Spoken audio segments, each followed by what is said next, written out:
আজই ডাউনলোড করুন আর এনজয় করুন আপনার পছন্দের শো।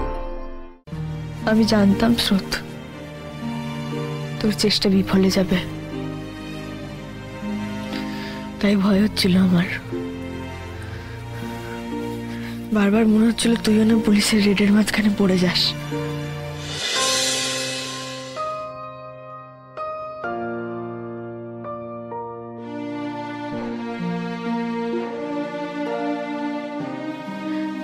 আপনার সঙ্গে কথা বলবার জন্য একেবারে আকুলি বিকুলি করছেন, ওটিতে ঢুকে অবধি আপনার কথা বারবার বলছেন। কেমন আছে ও সিস্টার? ডক্টর সুভদ্রার পেশেন্ট উনি, ঠিক না হয়ে পারেন?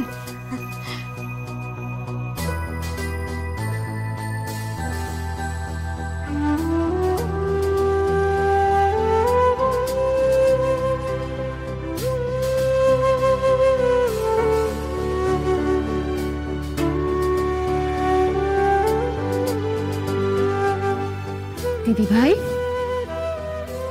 এভাবে মুখটা হাড়ির মতন করে রাখিস না। আচ্ছা এনে, আমি গালটা পেতে দিলাম, 2-4টে চট থাপ্পড় মেরে পেটের মধ্যে যে রাগটা গুড়গুড় করছে সে ঠান্ডা করে নে।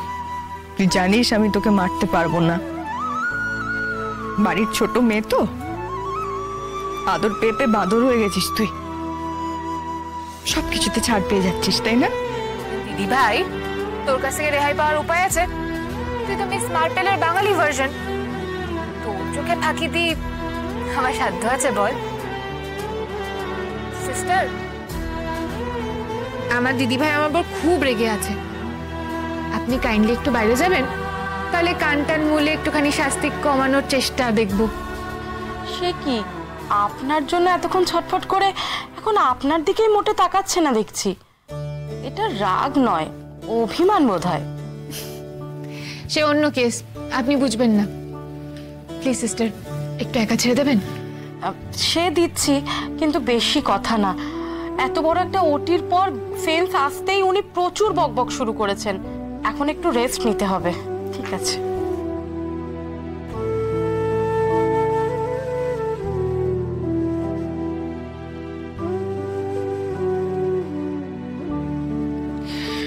আমার কিন্তু মোটেও হাসি পাচ্ছে না স্রোত। হ্যাঁ, যদি সত্যি পারতাম না তোকে এখনই টাস টাস করে থাপ্পড় মারতাম।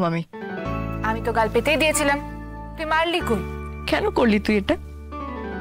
আমাকে অন্তত বলতে পারতিস তুই কোথায় যাচ্ছিস। তোর শরীরটা যে ঠিক ছিল না দিদি ভাই, তাও শেষ রক্ষা করতে পারলাম না, ও ধরা পড়ে গেছে।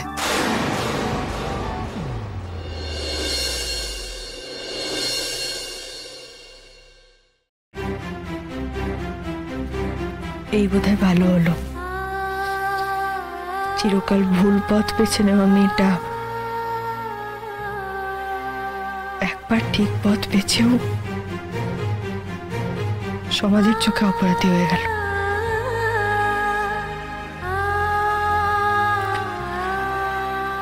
যা সাজা হওয়ার তা তো হবেই, অন্তত পুলিশের হাতে গুলি খেয়ে তো মরতে হলো না। স্রোত, আমি কিন্তু একটা জিনিস খুব ভালো করে বুঝতে পেরেছি জানিস, তুই আমার থেকেও নীলুকে বেশি ভালোবাসিস। নইলে এইভাবে নিজের জীবন বিপন্ন করে এভাবে ছুটে যেতে পারতিস না। তাই ভাবি, মুখে হাসি নেই কেন? আমার দিদি ভাই মাদার টেরেসা রায়পূর্ণ, নিজের ছোট বোনের উপর কেন রেগে আছে? না, তার মনে হয়েছে তার ভালোবাসায় ভাগ পড়েছে। কি হিংসুটে রে তুই দিদি ভাই।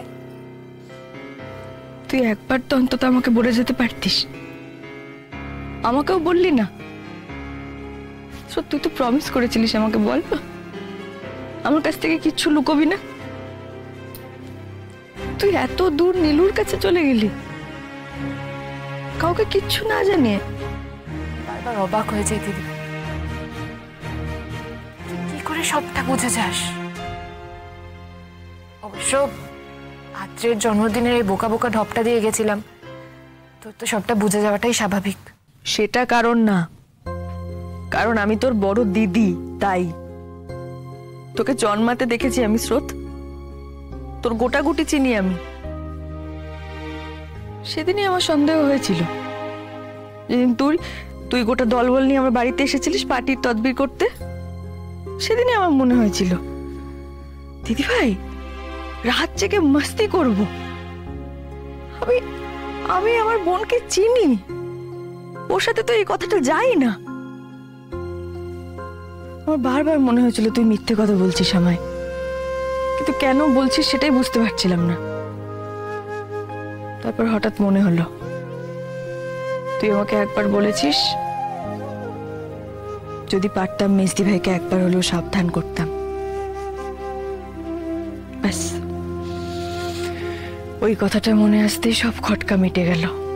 আর এত কিছু ভেবে ভেবে নিজের শ্বাসকষ্ট বাড়িয়ে নিজেকে অসুস্থ করে সময়ের আগে গুড়গুড়িটাকে পৃথিবীতে এনে ফেললি। ধন্য তোরা মা মেয়ে বাপু। নীলু কেমন আছে? জান না দিদি ভাই, ও কথা পরে হবে। আগে আমি তোকে একটু আদর করি, নিউ মাম্মিকে একটু জড়িয়ে ধরি। এক হাতে গুলি খেয়ে নাড়াতে পারছে না, তারপরে আর এক হাত দিনে গিয়ে আমাকে জড়িয়ে ধরবে। আয়।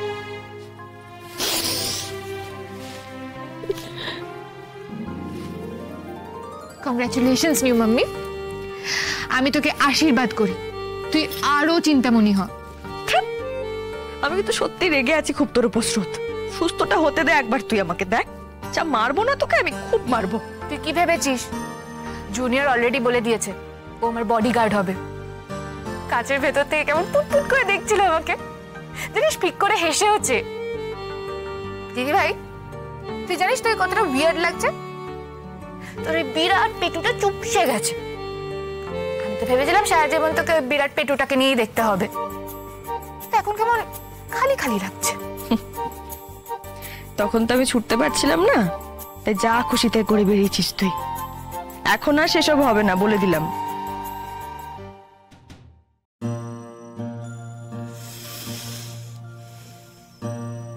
স্রোত, আমায় বল না নীলু কেমন আছে? মনে করে আমাদের কথা? ভালো ছিল,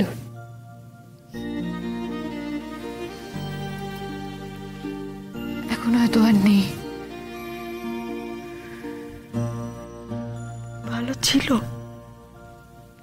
হ্যাঁ রে, মন থেকে ভালো ছিল,